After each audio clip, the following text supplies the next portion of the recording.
Assalamualaikum warahmatullahi wabarakatuh. Kembali lagi di channel Berita Mistis. Untuk kisah kali ini masih melanjutkan dari kisah yang sebelumnya, yaitu sebuah kisah yang ditulis oleh akun Twitter yang bernama @banyubiru. Dan untuk kisahnya yaitu sebuah kisah yang berjudul Janur Kuning. Sebelum kita masuk ke ceritanya, tekan dulu tombol like video ini dan jangan lupa tekan juga tombol subscribe channel ini dan nyalakan juga lonceng notifikasinya agar tidak ketinggalan cerita-cerita baru dari channel ini. Dan bagi teman-teman yang ingin membaca langsung ceritanya, nanti silakan saja kunjungi linknya yang nanti akan saya sertakan di kolom deskripsi. Dan seperti apa untuk kisah kali ini? Langsung saja kita simak berikut ini.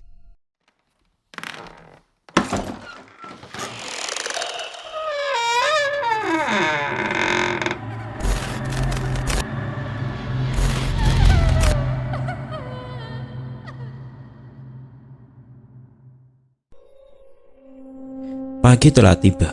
Setelah kejadian malam tadi, aku pun diam dan tidak menceritakan ke Niko. Siang seperti biasa, ayah datang dan memutuskan untuk membawa mama pulang besok siang. Karena selama itu, mama tiada perubahan sama sekali. Selama 4 minggu pula, aku dan Niko seringkali mendapati suara tangisan, dengkuran, dan jeritan di malam hari. Kadang bau busuk dan amis pun memenuhi kamar kami. Selama itu pula, setiap habis jam 7 malam, kami tetap tidak ada yang berani keluar kamar. Kelebatan bayangan putih dan tawa perempuan juga sering terdengar di kamar kami. Tapi dengan semua kejadian itu, kondisi mama malah semakin sering menutup mata. Malam terakhir sebelum kami pulang, jam setengah 12, aku yang masih terjaga seperti biasa, mendengar ketukan pintu dari depan kamarku. Tak tak tak. Suara ketukan dari jendela kaca di atasku. Saat mendengar itu, aku langsung mencari sumber suara. Saat sampai di jendela, kepalaku yang menoleh ke kanan dan ke kiri, hanya pemandangan kosong di luar dan tiada suara tangis perawat di malam itu. Kejadian ini berulang kali, sampai akhirnya perawat yang biasa menangis ini tiba-tiba muncul duduk di ranjang sebelah mama yang kosong. Dia duduk sendirian di ranjang, menatapku dengan tatapan kosong. Ia memakai rok putih panjang, tapi perawat itu kakinya tidak terlihat, hanya rok putih lusuhnya yang bergerak ke depan dan ke belakang. Sedang wajah hantu ini menghitam, serta kedua matanya ikut menghitam legam. Bekas darah sedikit terlihat di samping kanan kiri matanya, dan juga rambutnya panjang sebahu yang acak-acakan. Saat melihatnya, aku langsung kembali duduk berjongkok dan membenamkan kembali wajahku ke dalam lutut. Tanganku memegang erat-erat kedua kakiku. Sedang Niko tertidur pulas dengan posisi tidak beraturan di sampingku. "Bang, tolong saya bang," suara dari arah wanita hantu perawat ini. "Bang, tolong saya bang," suaranya lagi. "Bu, tolong jangan ganggu saya," jawabku cepat dengan ketakutan. Waktu itu aku cukup lama membenamkan wajahku dalam lutut. Saat aku kira sudah aman, waktu kurasa suara itu sudah tidak terdengar lagi. Aku memberanikan diri untuk mulai mengangkat kepalaku ke depan, melihat hantu itu lagi. Di saat bersamaan, sesuatu yang dingin mulai menyentuh lengan tanganku. Ternyata tangan hantu perawat itu yang mulai memegang lengan kananku. Spontan saat aku melihat tepat di depanku, hantu itu berhadapan saling berjongkok, bertatap muka pas di depanku. "Bang, tolongin saya bang." Suaranya pelan dan mulutnya mengeluarkan bau busuk dan terlihat sedikit belatung di bibir dan lidahnya. Aku langsung memejamkan mata dan berjingkrak-jingkrak naik turun dalam keadaan jongkok. Dalam kondisi sudah tidak tahan lagi dengan ketakutan, tiba-tiba badanku lemas dan pandanganku mulai gelap. Setelah berteriak keras, aku sudah tidak ingat lagi. Pagi sudah datang. Aku yang masih pingsan bangun dengan dikasih bau minyak kayu putih di hidungku oleh Niko. "Bang, bangun udah siang. Bantuin ayah ngurus administrasi," kata Niko yang berada tepat di depan wajahku. "Sialan, bikin kaget saja kau Nik," kataku yang bangun dengan kaget dan mengucek mata dahulu. "Susah amat bangunnya bang," gumam Niko sambil menutup botol minyak kayu putih di tangannya. Aku yang masih takut di pagi hari karena mengingat peristiwa tadi malam, kuputuskan langsung ke kamar mandi. Waktu berjalan ke kamar mandi, sekilas kulihat ayah dengan wajah yang pucat sudah mulai bersiap-siap membereskan barang-barang untuk dibawa pulang. Selesai mandi, aku bersiap dan langsung mengurus administrasi untuk mamaku. Ini kulakukan karena ayah berpendidikan rendah dan tidak mengerti hal semacam ini. Setelah sampai di ruang admin, kulihat ada 2 orang petugas perempuan yang melayani. Saat sampai di ruangannya, mereka langsung kuberitahu nama dan beberapa lembar dokumen tentang mama. Pelayanan pagi itu agak lambat dalam memprosesnya. Ketika sedang menunggu agak lama, aku putuskan untuk duduk sementara di kursi tunggu depan ruang itu. Beberapa menit kemudian nama mamaku dipanggil untuk membayar. Selesai membayar, aku memberanikan diri untuk bertanya kepada mereka tentang hal yang menjadi ganjalan selama aku tinggal di rumah sakit ini. "Bu, sebenarnya saat tengah malam ada yang menangis itu siapa?" tanyaku dengan rasa penuh penasaran kepada mereka. "Di mana bang?" jawab petugas perempuan yang sedang menghitung uang di tangannya. "Itu bu, di sebelah kamar mayat yang depannya ada pohon beringin," tanyaku lagi. "Oh, biasa itu bang. Rata-rata semua orang yang di sini sudah tahu," jawabnya petugas perempuan yang setengah cuek kepadaku. Dalam hati, aku tidak menyangka betapa terkenalnya hantu perawat itu sudah menjadi buah bibir di sini. Syukurnya hari ini aku sudah bisa pulang. "Memang abang pernah ketemu hantunya?" tanyanya yang mulai serius dan menatap ke arahku serta menghentikan kegiatannya sejenak. "Iya bu, tadi malam dia mendatangi sampai kamar. Ia mengatakan terus minta tolong begitu bu," jawabku yang mengadu kepada mereka berdua. Sedang petugas yang menghitung uang itu hanya menggelengkan kepalanya sambil berbisik dan menyenggol pelan rekannya yang lagi menulis kwitansi. "Mulai berulah lagi hantu Rina itu." Petugas yang menulis hanya diam dan ikut menggelengkan kepala saja. Selanjutnya, petugas yang habis menulis tadi memberikan kwitansi lunas kepadaku. "Ini bang, simpan baik-baik," katanya. "Iya bu," jawabku singkat. "Tidak apa bang, hari ini abang kan sudah pulang.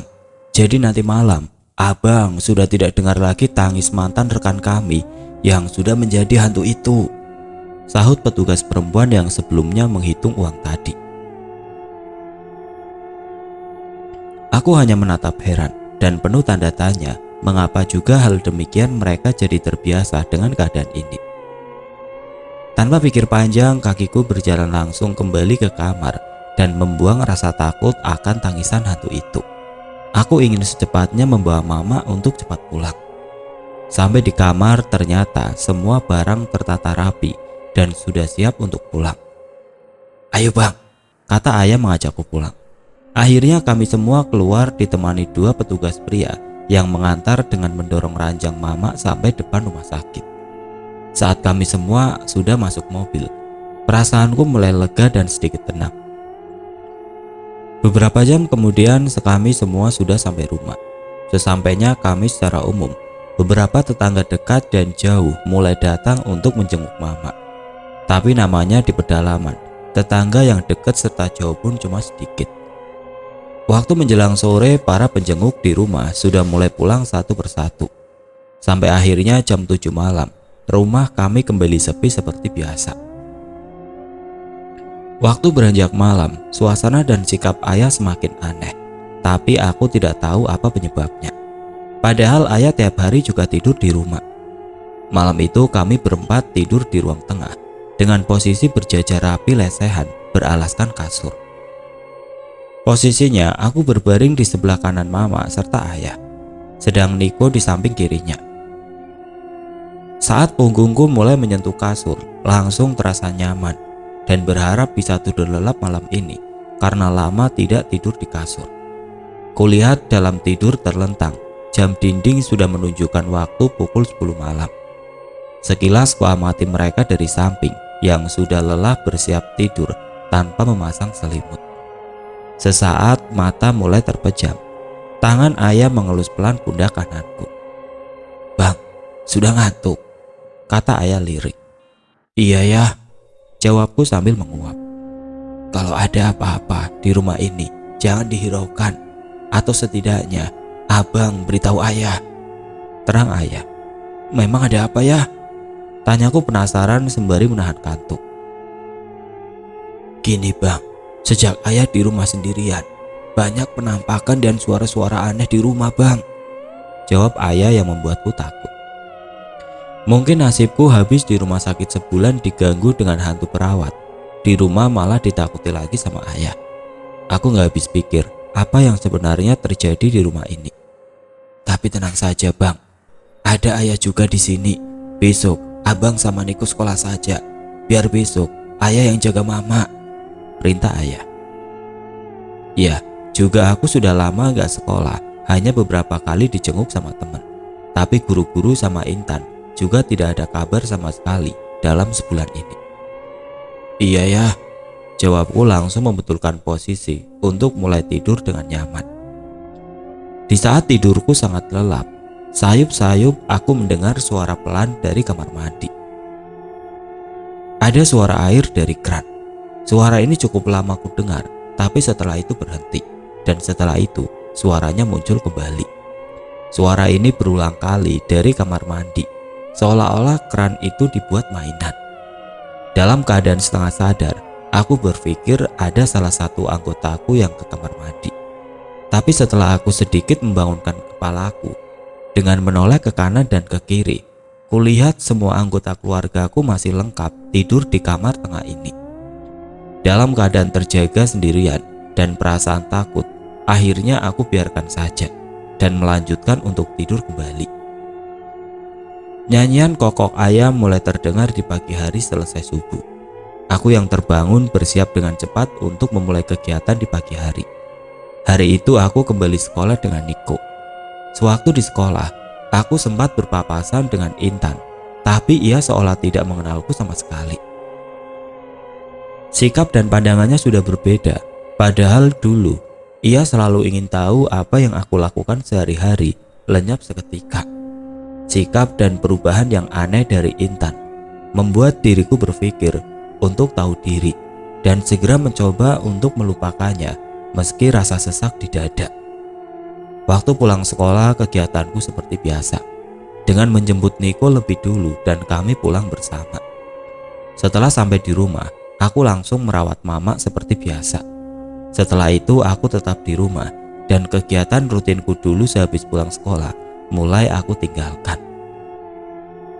Malam hari saat aku masih di ruang tamu untuk belajar, saat jam mulai menunjukkan angka 11, aku masih asik membaca di ruang tamu. Tiba-tiba dari dalam, aku melihat pancaran cahaya kuning oranye sebesar bola basket terbang mendekati rumah kami, dan ia mendarat di tengah halaman rumahku dengan pelan. Saat melihat kejadian ini, aku rasa aneh. Aku langsung berdiri dan bergegas melihat cahaya itu dari jendela ruang tamu. Saat kulihat cahayanya sampai menempel ke tanah, dengan pelan-pelan cahaya mulai meredup dan hilang. Aku yang sudah berada di depan jendela langsung keluar dari rumah mencari tahu apa yang sebenarnya. Saat sampai di tempat jatuhnya cahaya itu, ternyata tidak ada bekas apapun. Apa yang sebenarnya terjadi? Gumamku lirih. Karena kulihat malam itu hanya rumput tipis yang hijau yang terkena kabut malam. Setelah melihat kejadian cahaya itu, dengan cepat aku berlari kembali masuk ke dalam rumah, berniat untuk menanyakan kepada ayah. Waktu aku sampai di ruang tengah, ayah memang belum tidur. Terlihat ia masih memegang remote dan melihat TV. "Ya, barusan ada cahaya yang turun ke halaman depan," tanyaku yang terus berjalan mendekati ayah yang sedang tiduran. "Cahaya apa bang?" ucapnya yang masih tenang dan badannya tertutup selimut meski ruang tengah hawanya panas. "Nggak tahu ya, kayak bola bercahaya, warnanya kuning oranye gitu ya," jawabku yang mulai duduk di sampingnya. Dengan pelan ayah mulai menoleh ke arahku dan memperhatikan apa yang barusan kuucapkan. Ia mulai bangun membetulkan duduk bersila serta menaruh remote yang ia pegang. "Sini bang," perintah ayah pelan dengan suara berat. "Iya ya," jawabku singkat. "Seminggu yang lalu, ayah juga melihat cahaya sebesar bola itu melewati dapur belakang rumah kita," jawab ayah dengan wajah tegang. "Kira-kira itu apa ya?" tanyaku pelan yang tidak ingin membangunkan Niko. "Kurang tahu juga bang. Sudahlah bang, ayo tidur saja, lagian sudah malam," jawab ayah serta mematikan TV. Setelah itu aku tidur berjejer dengan ayah. Sekilas kulihat Niko yang tidur di samping kanan mama sudah tertidur pulas, sedang mama masih tetap diam membisu terbaring. Padahal malam itu di luar kabut tetap turun dan dingin, akan tetapi di dalam rumah terasa panas. Jam berlalu, malam pun terus berjalan. Kletak-kletak, dah. Suara dentuman keras dari arah kamar Niko. Aku langsung terbangun karena kaget dan mencoba membangunkan ayah. Tapi ayah sudah bangun dan duduk memandang arah suara dentuman itu. Aku yang sudah duduk karena suara itu mencoba mendekat ke ayah. "Suara dari apa itu ya?" tanyaku dengan berbisik. "Tidak tahu bang, kedengarannya dari kamar Niko bang," jawab ayah tenang. Kami berdua dengan pelan melihat dan mulai memasuki kamar Niko. Aku menyalakan saklar lampu di depan kamar Niko, sedang ayah langsung masuk ke kamar Niko lebih dulu. Saat kami sudah samar-samar dalam kamar, kulihat genting dan plafon di ujung kamar Niko sudah jebol. Aku memandang lubang itu sebesar nampan dan puing-puing genting dan esbes berserakan di kamar Niko. "Apalagi nih?" gumam ayah dengan menggelengkan kepalanya. "Kenapa ini ya?" tanyaku. "Sudah bang, kamu balik tidur saja. Besok ayah betulkan kamar adik kau," perintah ayah. Setelah itu aku kembali ke kamar tengah untuk melanjutkan tidur duluan. Selang beberapa saat ayah ikut tidur di sampingku. Pagi menjelang, seperti kemarin aku melakukan kegiatanku seperti biasanya. Saat semuanya sudah beres, aku berjalan dari dapur menuju kamar tengah dan melihat Niko yang masih tidur. Saat aku mau menyuapi mama, aku coba bangunkan dia. "Nik, bangun, udah siang," kataku sambil memegang dadanya. Ku coba bangunkan berulang-ulang dengan suaraku, tapi tidak ada jawaban. Setelah aku menaruh piring makan mama di kasur, aku yang sudah merasa kesal, akhirnya konsentrasi untuk membangunkan Niko untuk bersiap sekolah. Waktu tanganku mulai memegang pelan hidungnya yang hangat dan menggoyangkan badannya yang panas, karena niatku sambil bercanda. Setelah itu matanya mulai terbuka dan bibirnya mulai berucap, "Bang, badanku lemas, aku gak kuat lagi," kata Niko lemah. "Kenapa kau dek?" tanyaku kaget. "Tak tahu bang, badanku tidak bisa digerakkan, rasanya sakit semua," jawab rinti Niko. Mendengar jawaban itu, aku langsung mencari ayah di gudang belakang. Tadi kulihat ayah sudah bersiap bersih-bersih rumah dan mau berkebun di samping rumah. Sesampainya di gudang, ayah sudah tidak ada. Celaka, batinku. Aku berlari ke depan mencari ayah. Saat sampai di halaman, perasaanku lega karena melihat ayah masih ada. Ia ternyata sedang mengumpulkan sampah. Langkahku yang cepat terhenti tepat di sampingnya. "Ya, Niko sakit ya," kataku panik. "Sakit apa? Di mana dia sekarang?" tanya ayah yang menghentikan kegiatannya saat itu juga. "Dia nggak bisa bangun ya. Sekarang dia di dalam ya, terbaring sama mama," jawab panjangku. Saat itu juga kami langsung berjalan cepat menuju kamar tengah untuk melihat keadaan Niko. Sesampainya di kamar tengah, ayah memandangi dan memegangi kepala dan tubuh Niko. "Kau kenapa dek?" tanya ayah. "Nggak tahu ya, Niko rasanya nggak bisa bergerak," jawab Niko dengan suara berat dan mulai menangis kesakitan. Seketika itu juga kami langsung panik dan bingung. Satu masalah belum selesai, kini Niko ikut tergolek di samping mama. Ayah yang masih terlihat pucat hanya duduk lemas di samping Niko. Aku sendiri langsung menghampirinya dan memeluk pundak ayah dari samping. "Ya, apa nggak sebaiknya kita bawa ke rumah nenek di Solo?" tanyaku. "Mau ngapain ke sana bang? Kakek nenek kau di sana sudah tidak ada semua. Jaraknya juga jauh. Lagian kalau di sana, mama kau dan Niko apa bisa sembuh? Jawab ayah yang mulai panik. Apa kita bawa ke Medan ya? Kan kakek nenek di sana masih ada. Tanyaku lagi. Ayah sama mama kau sudah berjanji bang, tidak mau ngerepotin kakek nenek kau. Jawab ayah tertunduk lesu. Fai, ayah sama mama ada perbedaan prinsip dengan keluarga di Medan. Waktu itu yang tidak bisa dijelaskan dalam cerita ini.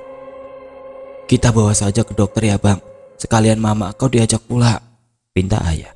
Pagi itu ayah segera pergi keluar untuk mencari kendaraan untuk memeriksakan kondisi Niko serta mama di kota. Aku sendiri langsung mengambil minyak gosok untuk memijitnya dan mengoles ke sekujur tubuh Niko. Selang beberapa saat mobil datang sudah ke rumah bersama ayah. Aku dan ayah segera menggotong bergantian mama serta Niko masuk dalam mobil. Setelah muatan sudah siap, kami memulai perjalanan. Waktu yang kami tempuh sekitar 3 jam. Sabar Nik, abang akan berjuang demi kau sama mama, ucapku sambil memangku kepala Niko serta mengelus dahinya yang hangat. Sekitar jam 12 lebih, kami sampai di tempat praktek dokter spesialis. Aku keluar duluan untuk mendaftarkan Niko serta mama. Tapi mereka tetap terbaring di mobil karena tempatnya waktu itu tidak ada. Setelah menunggu beberapa jam, akhirnya Niko dipanggil duluan untuk diperiksa. Selang beberapa saat selesai, gantian mama yang diperiksa. Agak ribet memang. Kami harus menggotong bergantian mereka berdua. Sekian jam ditunggu, akhirnya aku dan ayah diberitahu kondisi terkini oleh dokter tersebut. Pak, istri dan anak bapak tidak ada penyakit apapun. Semua kondisinya normal. Jelas dokter yang sudah berumur itu sambil menunjukkan hasil pemeriksaannya. Terus gimana dok? Tanya ayah. Bapak bawa ke alternatif saja atau kiai yang berada di daerah sekitar sini. Jelas dokter. Iya dok, terima kasih. Jawab singkat ayah dengan menggaruk kepalanya. Kira-kira di mana ya dok? Mungkin dokter punya rekomendasi. Tanyaku. Coba di daerah ini sama Pak Kiai Alwi, terang Pak dokter. Wajah ayah terlihat bingung lagi kala itu setelah mendengar jawaban yang tidak memuaskan hatinya. Begitu juga denganku. Sedangkan dalam lubuk hatiku untuk ingin segera pergi mencari tahu kiai yang disebut oleh dokter spesialis barusan. Setelah perbincangan ayah dan dokter selesai, kami keluar langsung menuju rumah Kiai Alwi. Berjalannya mobil ini menyusuri jalan agak berat. Beberapa kali kami berhenti untuk menanyakan keberadaan kiai yang terkenal dan tersohor di daerah itu. Perjalanan sudah lebih dari 1 jam. Mobil kami berbelok dari pertigaan jalan besar menuju gang bertuliskan jalan sekian-sekian. Dari jarak 50 meter, ayah sudah bisa melihat rumah yang ciri-cirinya persis seperti yang telah disebut oleh dokter spesialis tadi. Perlahan mobil masuk ke halaman rumah mewah, besar, serta berlantai 2. Kami langsung parkir di area yang sudah disediakan. Ayah dengan penuh semangat turun sendirian berjalan menuju rumah Kiai Alwi. Sesampainya di teras, Kiai Alwi yang sudah duduk-duduk di kursinya yang berada di teras rumahnya, seakan kedatangan ayah sudah diketahui beliau. Dari jauh kulihat mereka bersalaman dan bercakap-cakap agak lama. Sekian lama kami menunggu. Dari jauh kulihat lambaian tangan ayah mengarah kepada kami yang berada di mobil.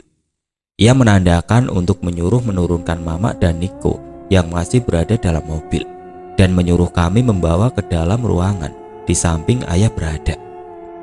Aku bersama sopir dengan cekatan menuruti perintah ayah.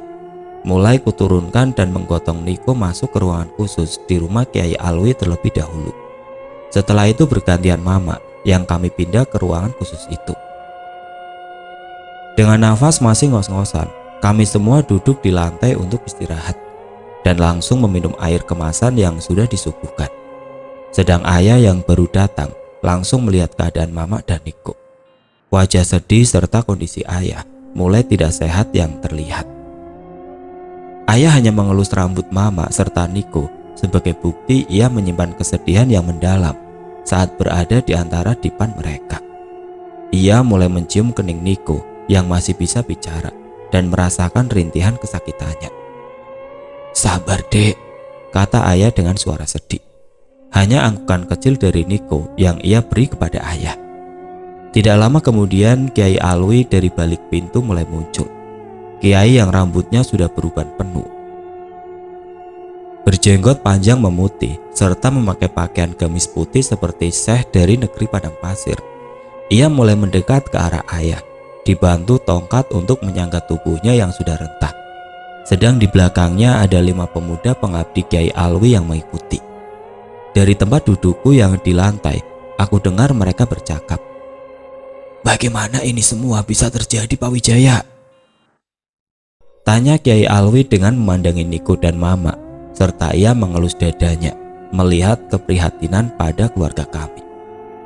"Astagfirullah," gumamnya Kiai Alwi lirih. "Saya sendiri tidak tahu, Kiai," jawab ayah dengan wajah pucat tertunduk lesu. "Ya sudah, kalau begitu, mari langsung kita coba bantu dengan doa-doa dulu," pinta Kiai Alwi. Kiai Alwi mulai duduk di kursi, letaknya di sela tengah ranjang tepat di atas kedua kepala Mama dan Niko. Sedang kelima pengikut Kiai Alwi berdiri berjajar, melingkar di belakangnya sambil bersiap-siap menunggu perintah dari sang Kiai.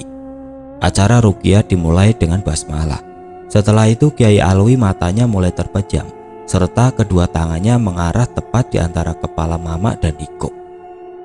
Tangan sang Kiai tidak sampai menempel kepala Niko dan Mama, hanya berjarak sekitar 1 meteran.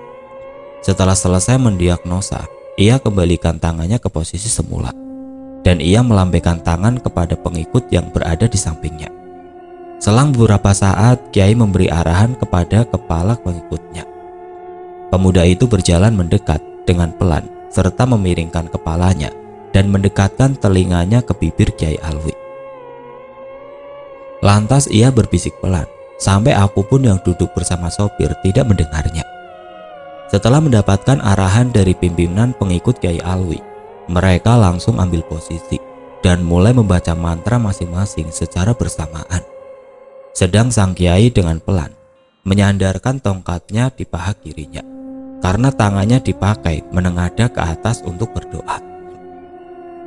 Suara di awal yang lirih dengan komat kamitnya semakin lama semakin terdengar mengeras, tapi alunannya lembut. Sekian detik, kursi Kiai Alwi mulai bergerak pelan mundur ke belakang. Srak. Bersama dengan itu, Kiai Alwi menghempaskan kedua tangannya dari atas sampai ke arah kepalanya Mama dan Niko. Bersamaan gerakan tangannya, ia mengucap kalimat suci yang lebih keras. Sabrak. Kursi yang terseret ke belakang dan menabrak tembok. Perlahan tubuh mereka terangkat sedikit sekitar 5 cm dari dipan. Lalu teriak serta tawa bersamaan dari Mama dan Niko. Niko yang tadinya masih bisa bicara dan melihat, sekarang kondisinya seperti Mama. Ia hanya terpejam dan bibirnya mulai membisu selesai berteriak dan tertawa. Kursi itu melesat cepat di tengah pengikutnya dan menabrak ke tembok. Sedang semua pengikutnya terhuyung badannya mundur dan jatuh ke lantai. Seakan ada tenaga yang kuat menghempaskan mereka semua. Astagfirullah, ucapku atas kejadian itu. Aku yang melihat kejadian ini langsung berdiri untuk membantu mereka bangun. Sedang ayah langsung berlari ke arah Kiai Alwi untuk membantunya duduk tegak kembali. Anda tidak apa-apa, Pak Kiai? Tanya ayah sedang membetulkan duduk Kiai tua ini. Gak apa-apa, Pak Wijaya. Untungnya tadi kami persiapan dengan benteng kami. Jika tidak, pasti kami sudah celaka. Jelas Kiai dengan nafas yang tersegal-segal dan wajah yang sudah terlihat lemas. Aku yang sedang membantu berdiri satu persatu pengikut Kiai Alwi sesekali mencuri pandang pada Kiai tersebut untuk memastikan kondisi Kiai tua ini. Untungnya, kejadian di rumah Kiai Alwi tidak sampai seperti dengan yang dialami Ustadz Rohib.